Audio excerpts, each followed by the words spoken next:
Okay, welcome back to another episode of the legendary German campaign starting in 1910, Wolf 190 here, and I shall be your host for the remainder of this video. Aha, aha. Anyway, we have an interesting little meeting battle here. I'm going to risk this, even though the French appear to have two battleships in this group.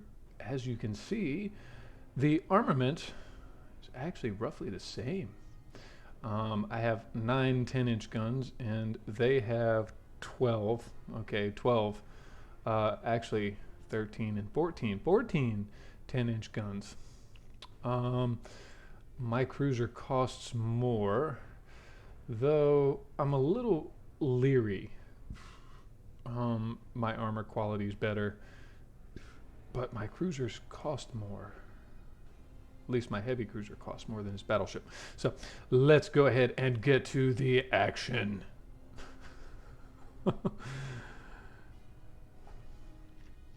Now, I do have to give the dev team props. It is really cool. Not only the explanations you get for the weight screen, but the historical pictures. I don't know. I'm a big fan of these historical pictures. They are rather fascinating. So, anyway, I should have a maneuverability edge. However, I'm really leery about these battleships. Now, if I can use my destroyers effectively, I might have a shot. So these have obviously been refit. The 10-inch guns are now Mark IVs, which is a going from the Mark IIIs to the Mark IVs is a rather significant upgrade. So I do recommend pushing your gun tech if you're working your way up from an earlier start. I think I'm going to want to grab this destroyer here to detach and use as a spotter vessel. And waiting for the ping. There's the ping. Okay. We'll set him on course, and let's go ahead and get to cruising. All right. Can we go to 26? Yes, we can go to 26. Hoorah. All right. So, theoretically, the first ship that they should see is going to be this destroyer. Again, it's going to take some maneuvering magic, but all right. I think those 10-inch guns are going to open up. Yes, they are. Look at that. Those 10-inch guns have I've found that for sea control, area control ships, the 10-inch cruisers actually work really well. They're sufficiently armed to do damage. Let's go ahead and hit this. Pop the smoke. Pop smoke. All right. Can we get in on him before he totally obliterates my destroyer with those bloody 10-inch guns? Maybe, maybe, maybe. Ooh. All right. I'm going to bail on the first battleship, and I'm going to go for the second one. All right. Come on, baby. Come on, baby. Come on, baby. Hold it together. Hold it together. Hold it together. Turn this collision avoidance off because that's going to do nothing but cause problems, and we're going to eat a torpedo.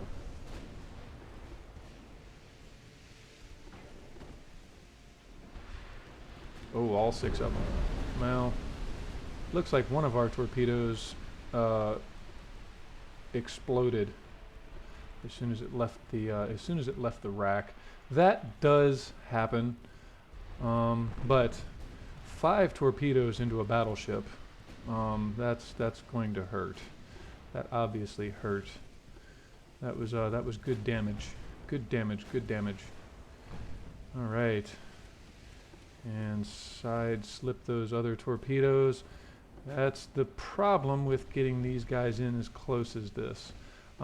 It can become very, very hairy trying to get out. That's kind of why as far as my other ships are concerned, I tend to try to make my destroyers a little more disposable.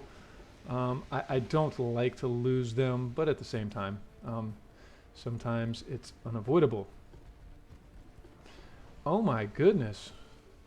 It looks like we had our armor angled very well on that shot, because he totally ricocheted the side of my hull with a 10-inch gun. Okay. Cruiser. Go ahead and open up on those. Let's see here. As soon as my destroyers burn off their torpedoes, oh, it looks like he repaired his engines. Not ideal.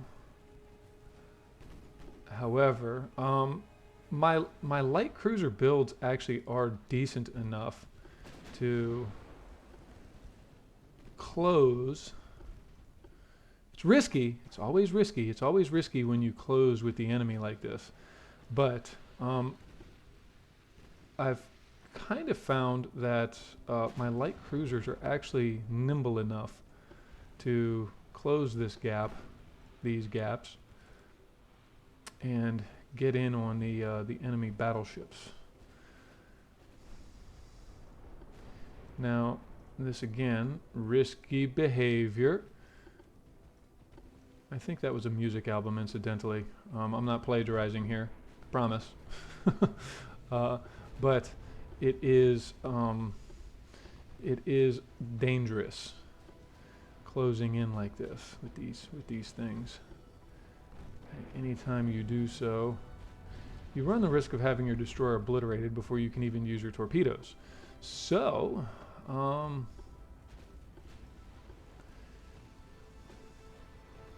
let's try keep that in mind, shall we?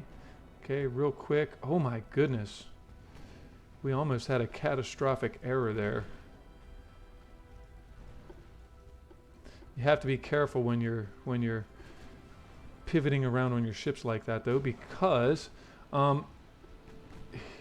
you can really allow the enemy targeting opportunities on your ships when you do this. So, come on. Come on. Ouch. We've got 3.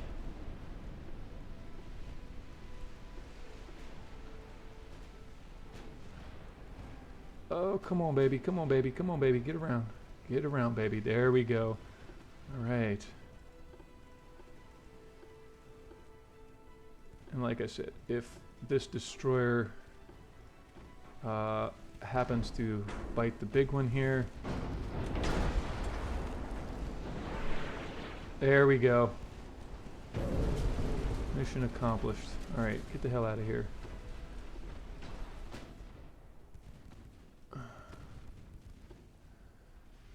And good, I've got my light cruiser locked. All right, I don't know if this destroyer is going to make it. That destroyer is probably toast. So, it's time to take the light cruiser and do what we do with light cruiser.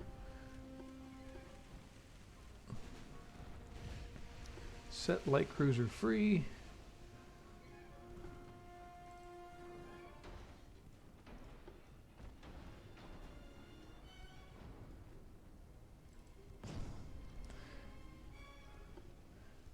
Oh, and that little bugger. Always have to watch out for the sneaky sneak torpedoes.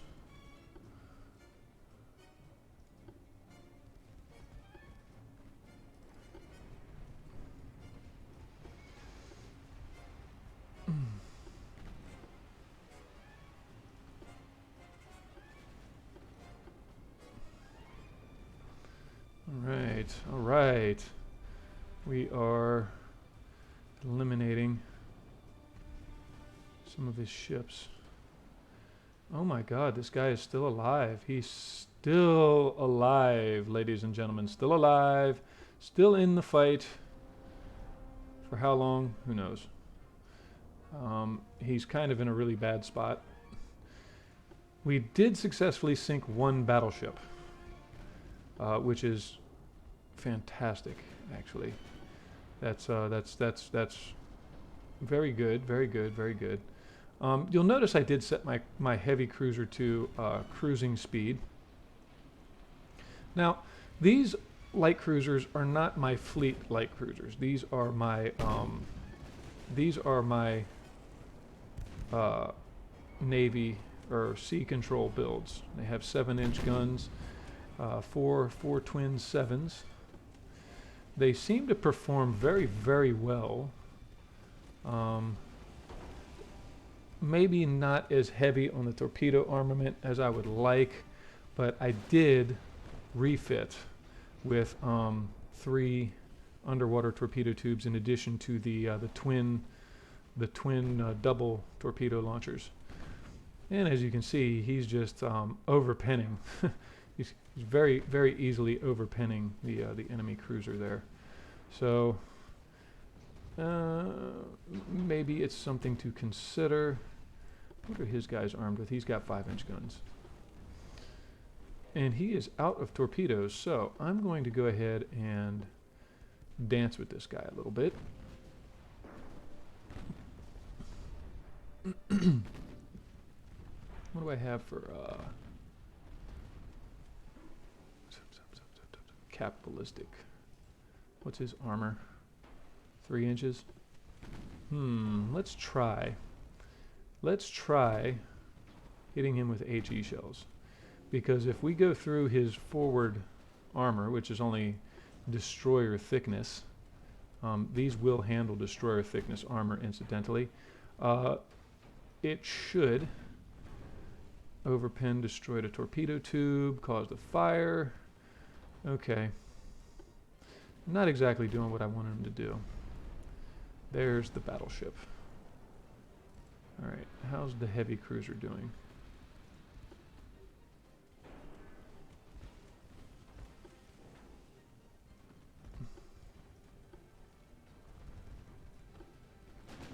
Okay, this destroyer, oh my god, that is one tough little destroyer. I mean, seriously. Seriously. He's a tough little cookie. Alright. I'm going to try to get this light cruiser up on that battleship. Again, oh no, I neglected a torpedo, didn't I? That's what it looks like. No, actually. Nope, cruiser torpedo hit the aft belt. So, yeah, and here comes another one. Oh boy. Whew, just missed this. Just missed. Now what's his penetration? Oh, that's because I have high capacity. Oh, there we go. That's what we're looking for. It's one of those. Oh, very pretty. Very pretty. All right. Enough of that. We could have a problem here. We could have a major problem here.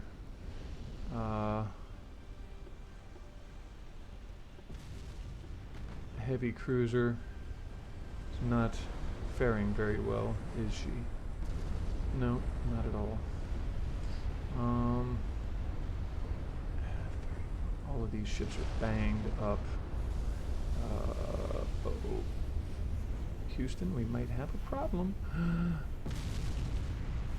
Oh, good, it was a slow torp.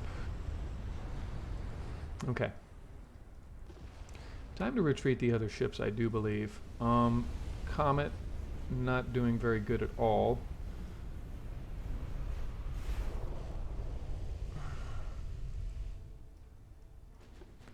Yeah, the Comet's not doing very good. She's not doing so hot.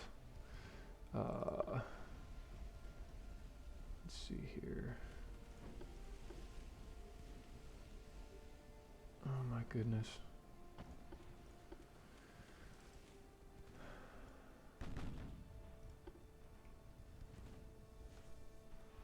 Oh my goodness.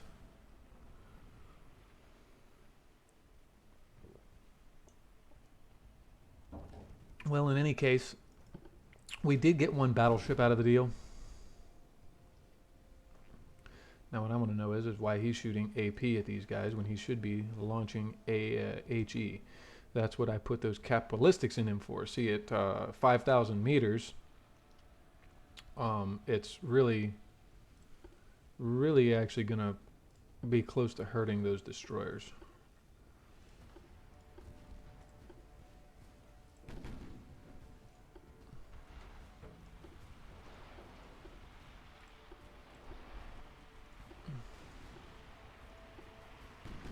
Now, oh, that's why it seems like it's going so slow.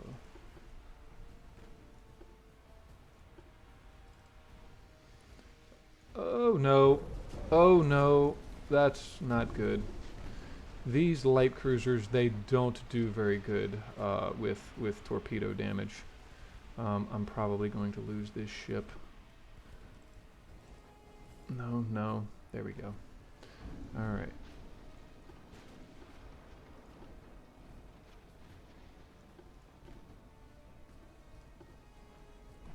And these were these destroyers were an early experiment with having 2 triple launchers. I don't feel like they were very well built. The torpedo placement's kind of really bad. This was a bad spot. This spot right here was really bad. It has a very limited operational range. All right, I'm gonna go ahead and end this before I lose any other ships. And not that I lost any ships, but okay, a decent enough example of sort of a hit and run engagement.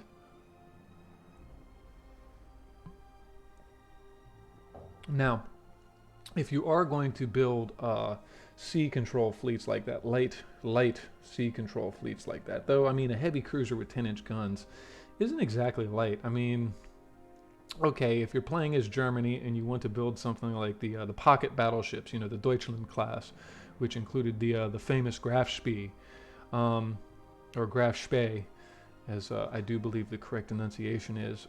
It's literally a heavy cruiser hull. It's like an advanced armored cruiser, and it mounted 2 triple 11-inch guns.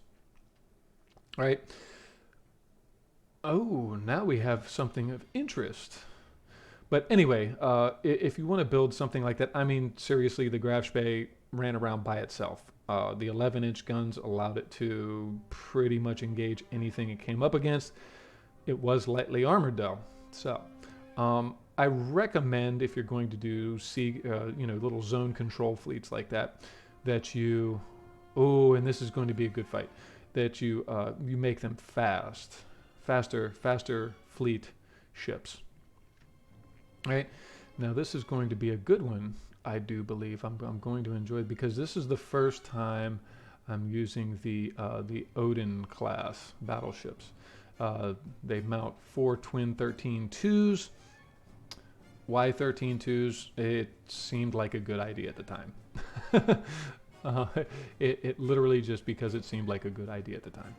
All right, so let's go ahead and get into this. Give you a couple of fights back to back.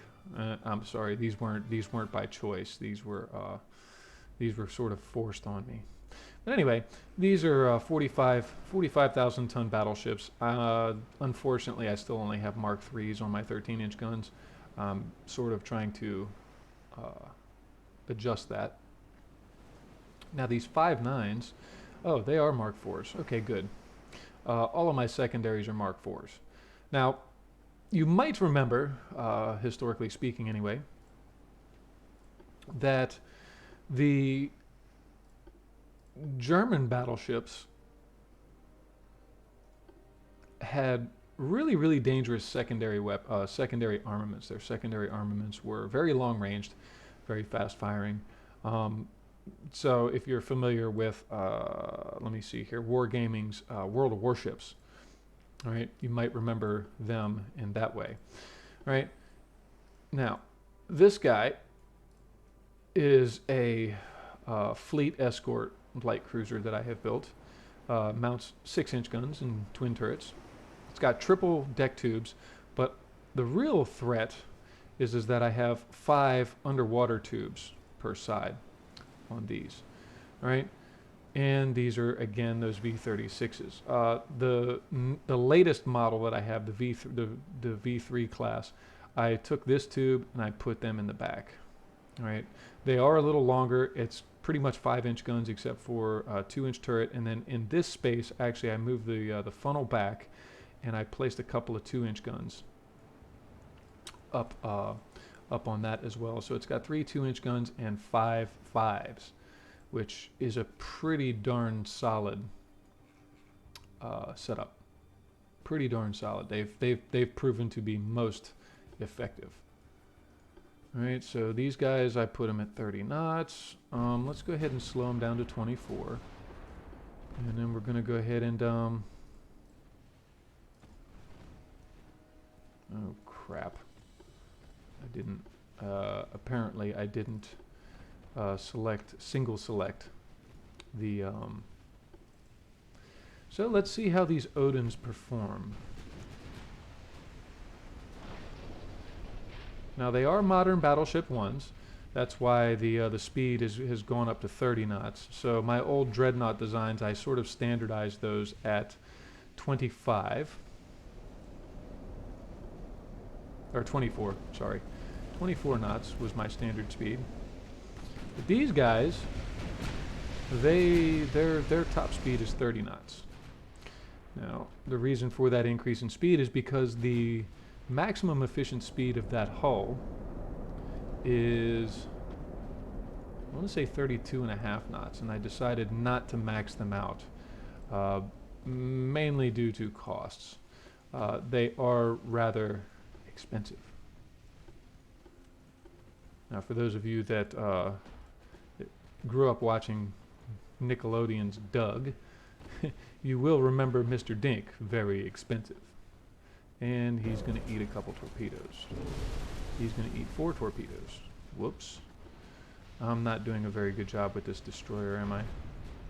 Dud torpedo. Okay, we'll bring you about. All right. Oh boy. And I'm in real danger of sailing straight into more torpedoes.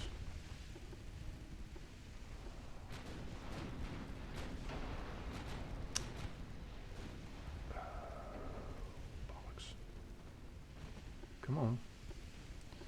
All right.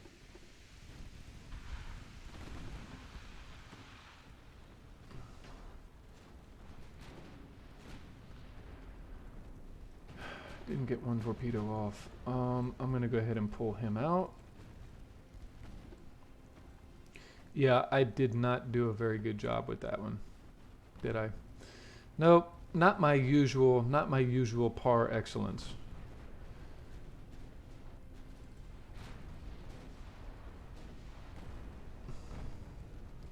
Now, my fleet escort heavy cruisers, I had set those on 8-inch guns, at least my initial ones. I have a new line that has 9-inch guns.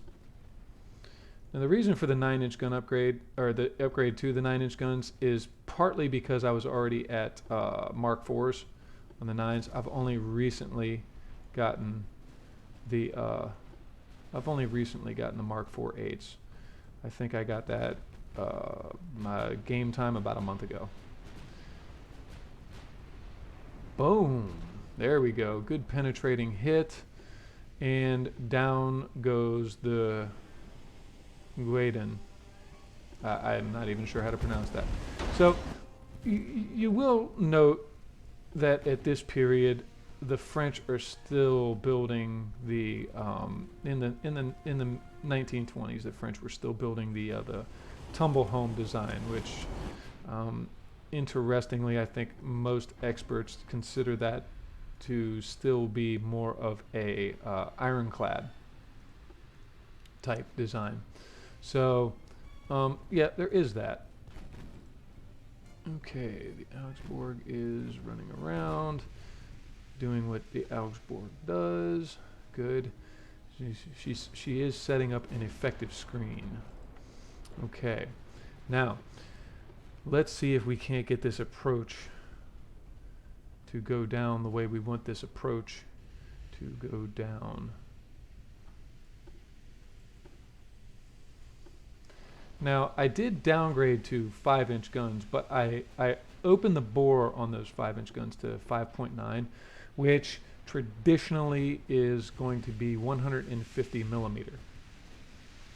All right, so if you want a rough conversion, 5.9 inches is 50 millimeters, and 6 inches is 152 millimeter.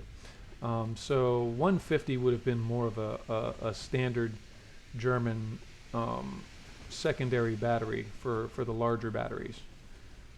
Okay, and there again, the French still. Well, actually, this isn't a tumble home.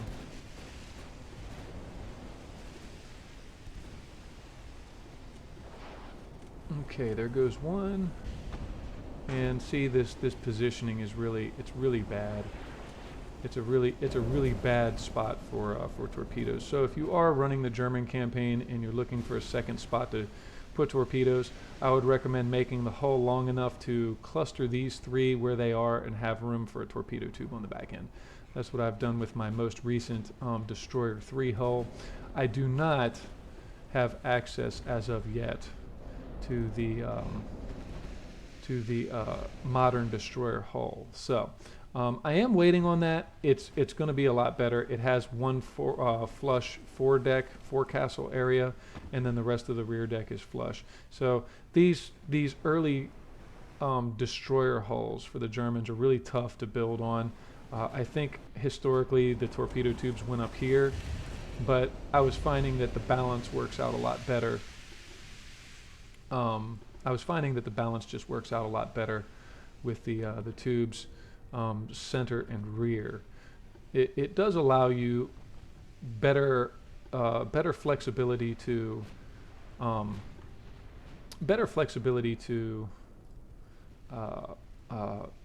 do those really quick jumps at the enemy ships, and then the beat a hasty retreat, as it were. Right? So again, this is my fleet cruiser, and these guns are based off of standard German armaments at the time. 1.5 inches is 37 millimeter.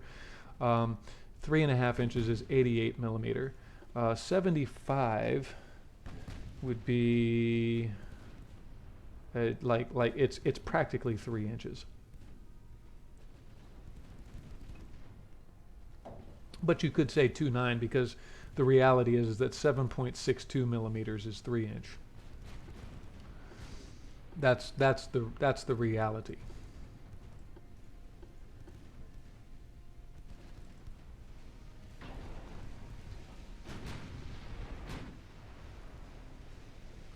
Okay, and that cruiser, I'll just have that cruiser,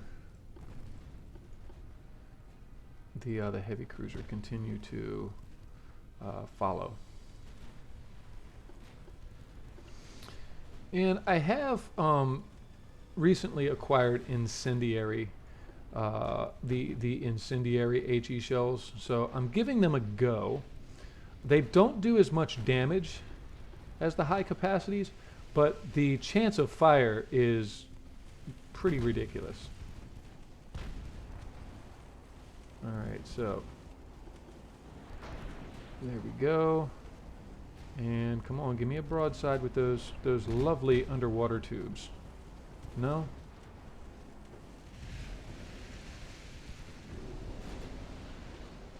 Oh boy. Oh boy.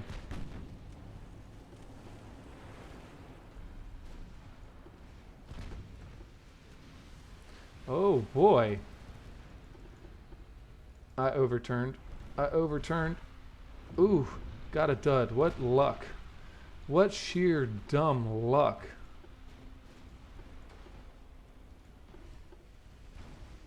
I mean, sheer dumb luck.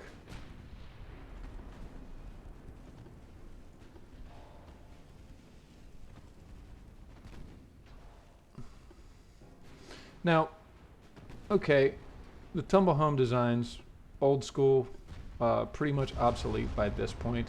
However, they are tough. Just be aware of that. You need a good amount of penetration to get through them because they're very round. Though it didn't help him out very much, did it? Did not help him at all, as a matter of fact. Oh my. Oh my. Alright, so before I get caught, being too cinematic in my approach here.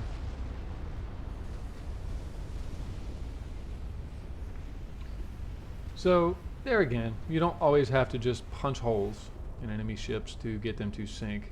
And that's where matching your penetration to the job at hand really does help a lot. Because I've found that those HE shells, when they actually make a penetrating hit, they frickin' wreck. they average like, I don't know, it depends on what you're shooting. I mean, I've had my destroyers do pretty much 5,000 damage per shell when they're able to actually penetrate and explode. And that works also for, so I guess that would be a critical hit, yeah? Yeah, that would be a critical hit. It works. I mean, it works. So, you know, be really careful with overpins because they do less damage. Let me go ahead and hit him with the deck tubes if I can. Uh-oh, and we launched off a salvo of underwater tubes as well.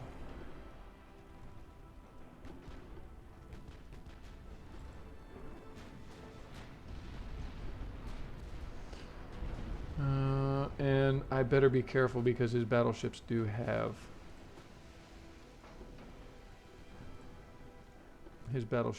torpedoes.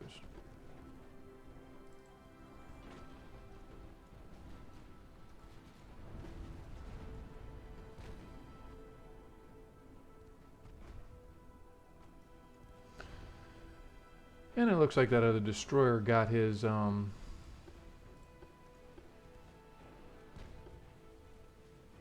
I still have a couple of tubes, I think, that are live on this. I'm going to try to drop them off on this cruiser.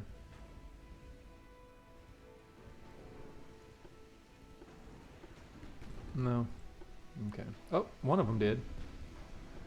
And that's what I was worried about. The overshots.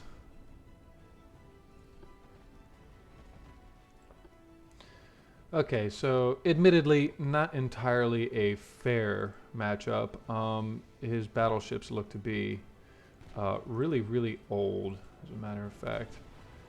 They look to be super old. Oh, there we go.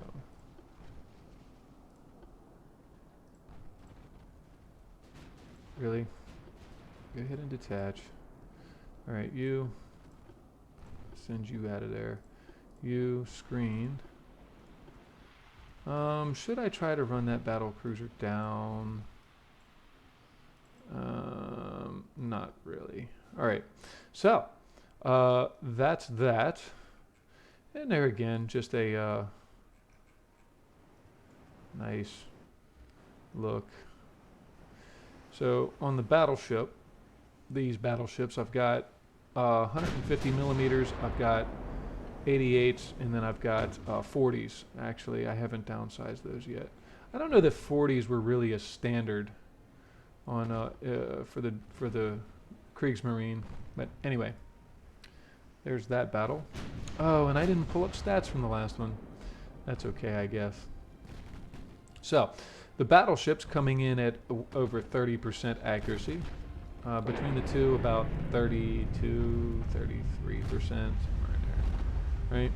Main gun accuracy, secondary gun accuracy. Well, actually, on the Kurfürst Friedrich Wilhelm, 14% on the secondary battery. That's actually not bad. That's pretty solid, as matter of fact. Uh-huh. Anyway, that's the stats, and that's that. So, as always, thank you for stopping by. Please be sure to like and subscribe if you're enjoying the content, and I will see you next time for more updates on the Legendary campaign.